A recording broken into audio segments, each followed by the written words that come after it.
All right, so we're gonna pick up here Sarah's. There's your outline version.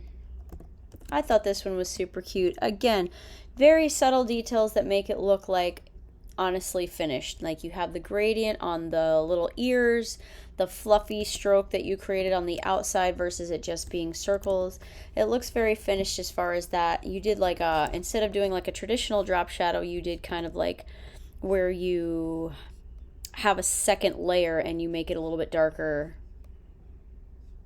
That creates some depth there. So I thought it was awesome. Shadow looks good, background looks good. I mean, if you ever wanted to revisit it, you could always just do a slight pattern in the grass, maybe some fluffy clouds, but she looks great.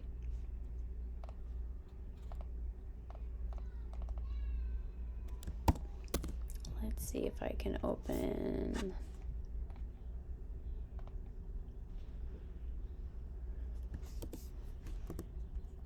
All right.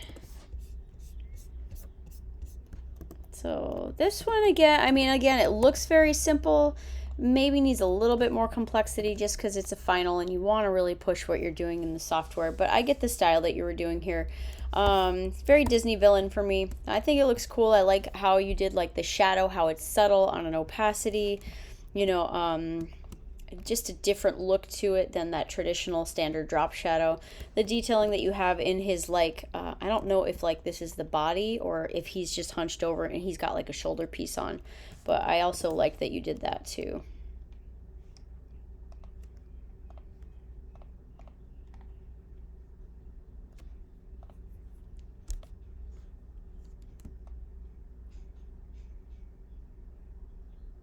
Yeah, this is probably one of my favorite ones. I mean, this one has just come a long way since I saw it at the sketch stage. It looks amazing. You want to talk about setting the bar, this is the one. I'm just going to scroll around and take it all in. So there's so many things here that make it look like a finished piece. I mean, she's got a background that's done. There's layering here that show transparencies, so you can see like the flowers in the back are a lighter opacity, the ones in the front are a different opacity, and really just gives a lot of like depth to the piece. You know, the body, there's like gradients in there to show the light source, different variants in the size of the leaves. Yeah, just a lot of details here. It looks very, very finished. And you could just tell, I think, that you really enjoyed the work. Awesome.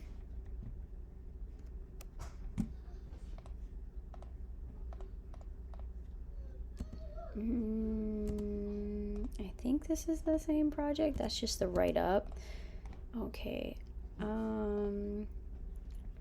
Patricia. All right, so this one was another one that needed a little bit of work because most of it's not vector. Okay, so I don't really know the backstory to this monsters.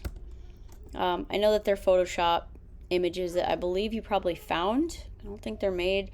So the monsters, I mean, you could see that they're just kind of combined together, but it was really only supposed to be one that you were supposed to do in vector.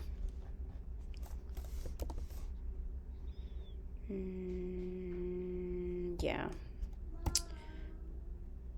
So, I mean, it just needs a little bit more work, a lot of bit more work, because, I mean, the creations are not your own, so you don't want to be using someone else's artwork or anything, and then, you know, creating them in Adobe Illustrator, because right now the only thing I see in Illustrator are maybe like these vector hearts, and then the U, and then some of the things that you might have added that look like clip art.